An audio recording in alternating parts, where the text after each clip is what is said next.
LDF സർക്കാരിൻ്റെ കാലത്ത് പാലത്തായി കേസന്വേഷണവും അതിൻ്റെ വിചാരണ നടപടികളും അതീവ ജാഗ്രതയോടെയാണ് നടത്തിയിരുന്നത്. അതിൻ്റെ ഫലമായിട്ടാണ് കേസിലെ പ്രതിയായിട്ടുള്ള പത്മരാജന് ശിഷ്ടകാല ജീവിതം മുഴുവൻ തടവ് ശിക്ഷ, കഠിന തടവ് ശിക്ഷ ലഭിക്കുന്ന വിധത്തിലുള്ള വിധി തലശ്ശേരി പോക്സോ കോടതി പുറപ്പെടുവിച്ചത്. അങ്ങനെയുള്ള ഒരു കുറ്റവാളിക്കാണ് ശിഷ്ടകാല ജീവിതം പൂർണ്ണമായും തടവിലടക്കപ്പെടാൻ വേണ്ടി വിധിക്കപ്പെട്ട ഒരു കുറ്റവാളിക്കാണ് ഇപ്പോൾ UDF സർക്കാർ ജാമ്യം ഒരുക്കി കൊടുത്തിട്ടുള്ളത്. ജാമ്യം ഒരുക്കി കൊടുക്കുക മാത്രമല്ല, ആ ശിക്ഷ ഇപ്പോൾ സസ്പെൻഡ് ചെയ്യപ്പെടുകയും ചെയ്തിരിക്കുകയാണ്. സാധാരണ നിലയിൽ ജീവപര്യന്തം പോലുള്ള ശിക്ഷ വിധിക്കപ്പെട്ട കേസുകളിൽ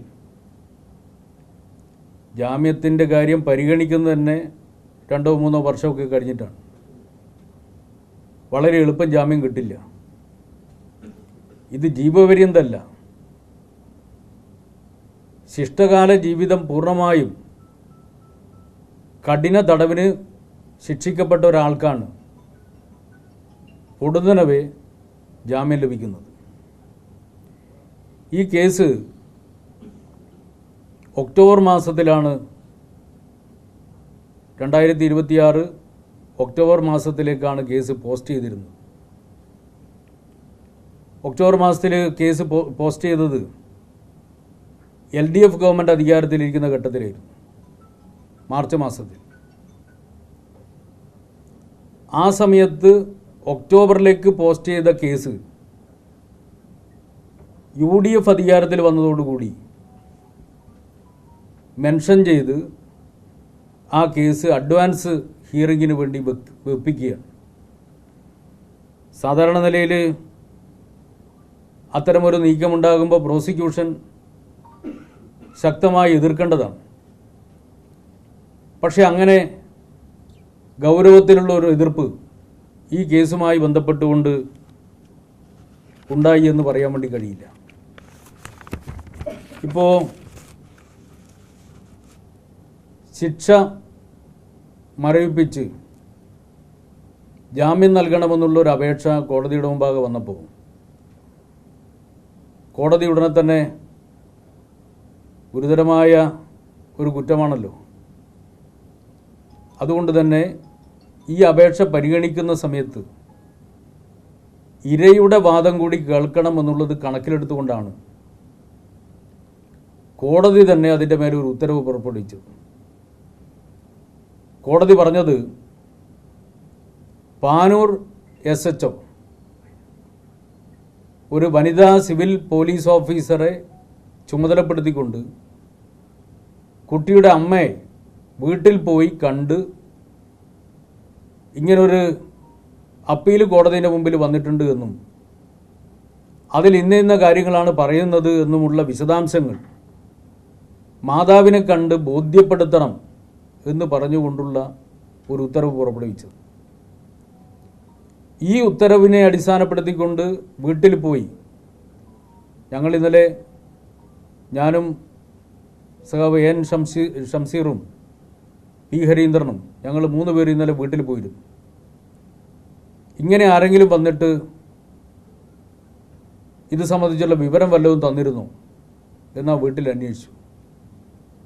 യഥാർത്ഥത്തിൽ അങ്ങനെ ഒരു വിവരവും നൽകിയിരുന്നില്ല. അങ്ങനെ ഒരു കാര്യവും പറയാതെ നേരെ കോടതിയിൽ സർക്കാർ അഭിഭാഷക കോടതിയിൽ വീട്ടിൽ അമ്മയെ നേരത്തെ നിർദ്ദേശിച്ച പ്രകാരം പോലീസ് ആവശ്യമായിട്ടുള്ള വിവരം നൽകിയിട്ടുണ്ട് എന്ന് പറയുക മാത്രമല്ല, നൽകിയെങ്കിലും വീട്ടിൽ നിന്ന് അവരാരും ഒന്നും പ്രതികരിച്ചില്ല എന്ന് തെറ്റായ വിധത്തിൽ കോടതിയെ അറിയിക്കുന്ന സമീപനമാണ് സ്വീകരിച്ചത്. അപ്പോൾ ഇതാരെ സഹായിക്കുന്നതിന് വേണ്ടിയാണ് ഇങ്ങനെ ഒരു പണിയെടുത്തത്? അത് ആ ഘട്ടത്തിൽ തന്നെ വാർത്തയായി വന്നു. വാർത്തയായി വന്നപ്പോഴാണ് കോടതിയിൽ റിപ്പോർട്ടൊക്കെ പോയതിന് ശേഷമാണ് പേരിന് വീട്ടിൽ അറിയിക്കുന്ന ഒരു സമീപനം സ്വീകരിച്ചത്. അപ്പോൾ വളരെ കൃത്യമായി തുടക്കത്തിൽ തന്നെ ഈ കേസ് അട്ടിമറിക്കുന്നതിന് വേണ്ടിയുള്ള, പ്രതിക്ക് ജാമ്യം ലഭിക്കുന്നതിന് വേണ്ടിയും BJPയുടെ താല്പര്യാർത്ഥം കാര്യങ്ങൾ നീങ്ങുന്നതിന് വേണ്ടിയുമുള്ള ഒത്തുകളി തുടക്കത്തിൽ തന്നെ ഉണ്ടായിരുന്നു എന്നുള്ളത് വളരെ വ്യക്തമാണ്. ഇപ്പോൾ ഈ കേസ് നമുക്കെല്ലാവർക്കും അറിയാം, വളരെ വളരെ സെൻസിറ്റീവായിട്ടുള്ളൊരു കേസാണ്. ഈ കേസുമായി ബന്ധപ്പെട്ടുകൊണ്ട് ശിക്ഷ വന്നതിന് ശേഷം ഹൈക്കോടതിയിലേക്ക് അപ്പീൽ പോകുമ്പോൾ LDF ഗവൺമെൻറ്റാണ് അധികാരത്തിലുണ്ടായിരുന്നത്. അപ്പം അന്ന് കോടതിയിൽ ഹാജരായിരുന്നത് അഡീഷണൽ അഡ്വക്കേറ്റ് ജനറലായിരുന്നു. Additional advocate general of prosecution, additional DGPR ആയിരുന്നു കോടതിയിൽ ഹാജരായിരുന്നത്.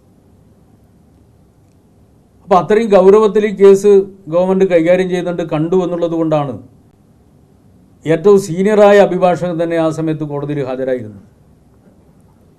ഇപ്പോൾ DGPR എന്ന് പറയുന്നത്, ഡയറക്ടർ ജനറൽ ഓഫ് പ്രോസിക്യൂഷൻ എന്ന് പറയുന്നത് കണ്ണൂരുകാരനാണ്. അദ്ദേഹത്തിന് ആ കേസിൻ്റെ സെൻസിറ്റിവിറ്റി, ഇത്രമാത്രം സെൻസിറ്റീവായിട്ടുള്ള കേസാണ് ഈ കേസ് എന്നുള്ളത് അറിയാത്തതല്ല, അതിൻ്റെ ഗൗരവം അറിയാത്തതല്ല. യഥാർത്ഥത്തിൽ DGPR തന്നെ നേരിട്ടോ അതല്ലെങ്കിൽ സ്പെഷ്യൽ പ്രോസിക്യൂട്ടർ എന്നുള്ള നിലയിൽ വളരെ സീനിയറായിട്ടുള്ള അഭിഭാഷകരെ ആരെങ്കിലും വെച്ചോ കൈകാര്യം ചെയ്യേണ്ട ഒരു കേസായിരുന്നു ഈ കേസ്. അവിടെയാണ് അതീവ ലാഘവത്തോടെ ഈ കേസ് കൈകാര്യം ചെയ്യപ്പെട്ടത്. സാധാരണ നിലയിൽ ഇത്തരത്തിലുള്ള ഗൗരവമുള്ള കേസുകളൊക്കെ വരുമ്പോൾ കോടതി കാര്യങ്ങൾ കൈകാര്യം ചെയ്യുന്ന ഒരു മന്ത്രി ഉണ്ടാവുമല്ലോ.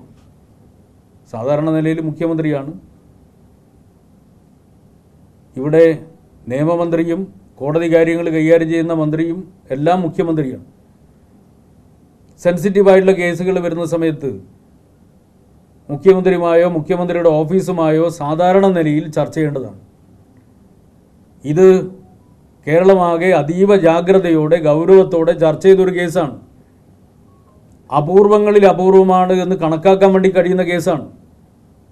അങ്ങനെ ഒരു കേസായതുകൊണ്ടാണ് ശിഷ്ടജീവിതകാലം മുഴുവൻ കഠിന തടവിന് ശിക്ഷ വിധിക്കുന്ന സമീപനം പോക്സോ കോടതി സ്വീകരിച്ചിട്ടുള്ളത്.